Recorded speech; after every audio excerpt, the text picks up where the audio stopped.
Mantan Menteri Pendidikan Kebudayaan Riset dan Teknologi Nadiem Makarim menjalani sidang perdana di Pengadilan Tipikor, Jakarta, Senin 5 Januari 2026. Ia tersangkut kasus dugaan korupsi program digitalisasi pendidikan di Kementerian Pendidikan Kebudayaan Riset dan Teknologi tahun 2019-2022. Ada yang menarik di sidang kali ini yaitu kehadiran tentara sejak kedatangan Nadiem hingga di persidangan.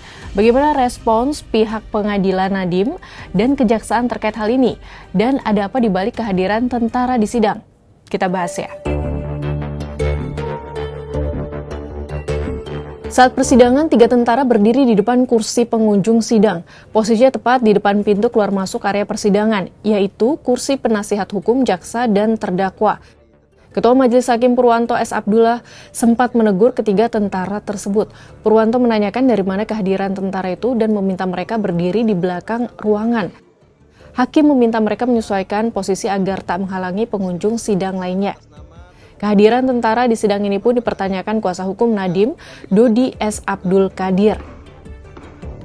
Tadi kami juga kaget waktu hakim itu memerintahkan ada berapa orang tentara ada di dalam ruang sidang. Jadi saya juga terkejut ya, kenapa ada tentara, apakah mungkin ada apa yang berakibat adanya keamanan asing ya.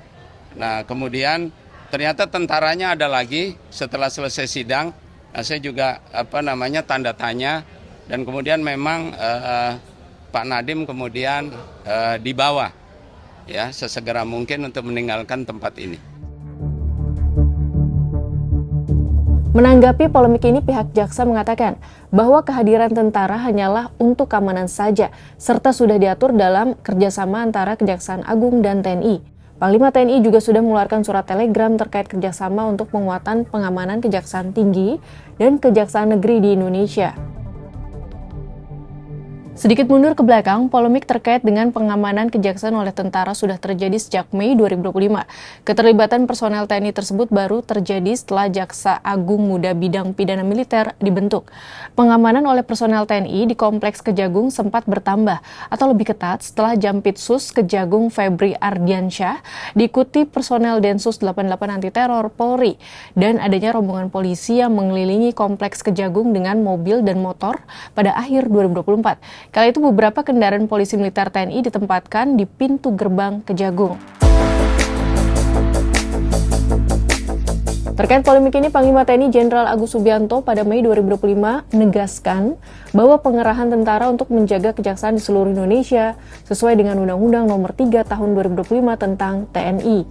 Dalam Undang-Undang TNI disebut bahwa salah satu tugas pokok TNI dalam operasi militer selain perang atau OMSP adalah mengamankan objek vital nasional yang bersifat strategis. Selain itu, Agus mengatakan bahwa ketentuan penjagaan kejaksaan oleh tentara juga diperkuat dengan adanya nota kerjasama pengamanan dengan Kejaksaan Agung dan Perpres nomor 66 tahun 2025 tentang perlindungan negara terhadap jaksa, yaitu pasal 2 dan pasal 4.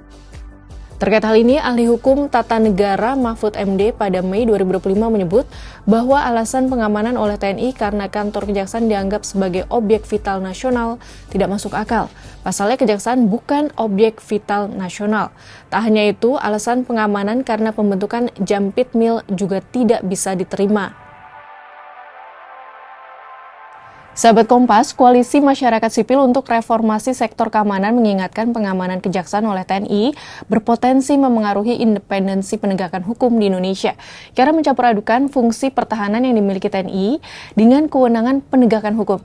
Menurut mereka, tugas dan fungsi TNI seharusnya fokus pada aspek pertahanan, bukan masuk ke ranah penegakan hukum. Apakah sejak persidangan Nadiem 2026 ini akan ada tentara di ruang sidang dengan alasan keamanan dan ini bakal jadi hal yang normal?